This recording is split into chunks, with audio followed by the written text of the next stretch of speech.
Is the 5x camera on the iPhone 15 Pro Max actually worth it? Yes, but also no.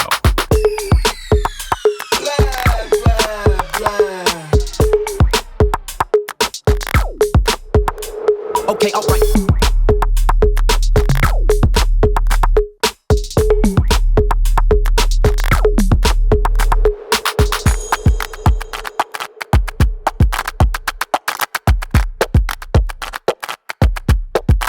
All right, so I've tested out the iPhone 15, the iPhone 15 Pro, and the Pro Max. I returned the normal 15 and the 15 Pro and decided to stick with the 15 Pro Max because I actually really like the 5x camera. In fact, here are some images that I shot with the 5x camera, and it's pretty decent. Definitely not the best camera at all. Like, the 1x camera is by far the best camera, but in the right conditions, like if the environment is well lit, then you can capture some really good stuff with the 5x camera. And was that specifically worth it to you? Well, that kind of depends on what you want from a phone. Like for me, I have kids, and so I want to have a 5x camera to have that reach because, you know, sometimes I don't want to carry my heavy Sony cameras. And the 3x camera on the iPhone 14 Pro was not very good at all. But the 5x camera on the 15 Pro Max is definitely an improvement. And so for someone like me, I totally think that the iPhone 15 Pro Max is absolutely worth it. I don't know if I'd say the same for like professional photographers and filmmakers because, well, if you're a professional, then you probably wouldn't be using a mobile device. Like you would actually have professional gear to shoot professional stuff. And I always find it so funny when there's Twitter wars going on, like saying like, oh, the iPhone can never be used as a cinema camera.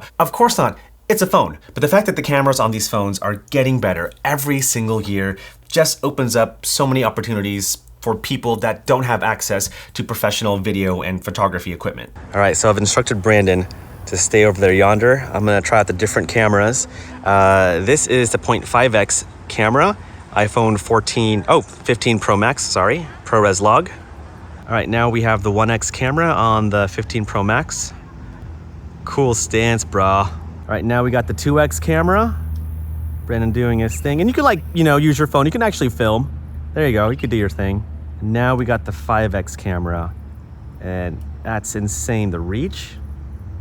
Wow. Now there are some negatives with the iPhone 15 Pro Max, and I almost returned this phone to keep the 15 Pro because I love the size of the 15 Pro so much more. Like, I don't like holding this phone. I really don't. I hate the size of the 15 Pro Max. I almost wish it was like thinner, but longer, kind of like the Xperia 1 Mark V. Like that's a great size for a phone, but this is a bit too wide for my, you know, little boy hands, and so it's not very comfortable to me. But if you have like freakishly large hands, then, you know, maybe no problem for you, but for me, I think it's too big. I mean, honestly, I think the iPhone 13 mini was the perfect size iPhone. It's just that the cameras weren't good and the battery life sucked, but I do miss that size. And funny story, when I ordered the iPhones, I kind of knew that I wanted to get the 15 Pro, and so I upgraded to the 512 gig version, but I kind of changed my mind when I used the 5x camera on the 15 Pro Max because it's just that good. Again, I'm gonna have to reiterate because there's gonna be a lot of camera snobs out there. The 5x camera is not the best camera. The 1x camera is. I mean, I think the 5x camera is the worst of all the cameras, but it's still usable. Like these shots over here were captured with the 5x camera. Like, they're not too bad. And sometimes it's a bit too soft, especially when there's not enough light, but in the right conditions, images captured with the 5x camera is absolutely usable. And here is the 5x camera on the Pro Max. And so yeah, that extra reach is just so nice, especially for like family stuff, like watching my kids' soccer practice. Oh, the moon's out. Let's go get a shot of the moon with the 5x camera. Hi, moon. You look cool. All right, I will say that the phone does get hot when you are filming 4K 60 ProRes. Of course it is.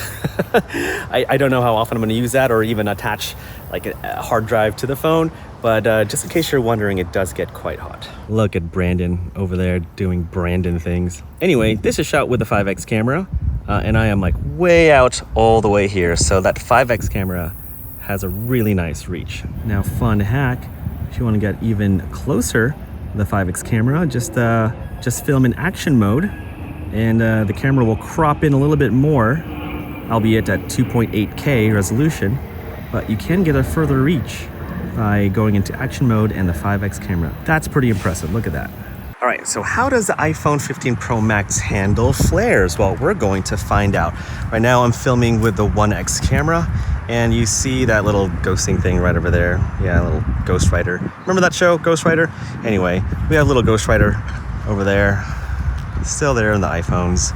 Don't like it, but you know, it is what it is. All right, got the 0.5x camera on the iPhone 14 Pro Max, and yep, you still see it right over there. Right now we're using the 2x camera, and it is just so distracting. Don't like it. And then with the 5x camera, it is just right up in your face.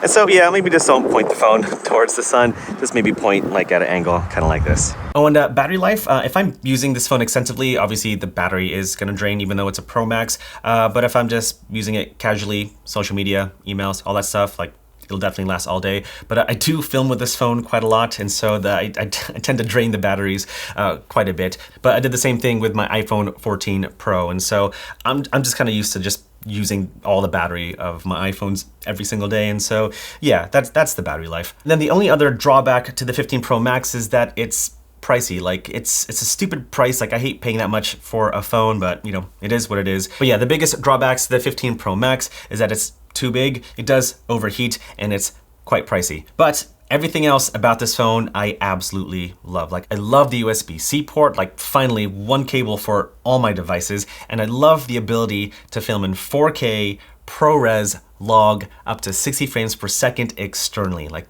that is kind of nuts. And the ProRes log like isn't too bad at all. Like obviously it's not like S-Log 3, but it is a step closer to filming better video with a phone. And again, the stuff that I've shot with this phone, I've been pretty impressed with, and really makes me excited about the next generation of phones to come. And so overall, I dig it. I love the big screen. I love how loud the speakers are. And even though it is a bigger phone, like it's surprisingly light. Like I feel like it's lighter than my iPhone 14 Pro. Like that's kind of weird to say, which I guess was one of the reasons why I decided to keep it. Like it didn't feel as heavy. It's just that my fingers don't like wrap around. But I've never owned a Pro Max phone before, and so I figured may as well try it out for a whole year. And if I still don't like the size of it, then I'll just go back to the smaller version. And with all that said, all the pros and cons with the 15 Pro Max, is the 5X camera actually worth it?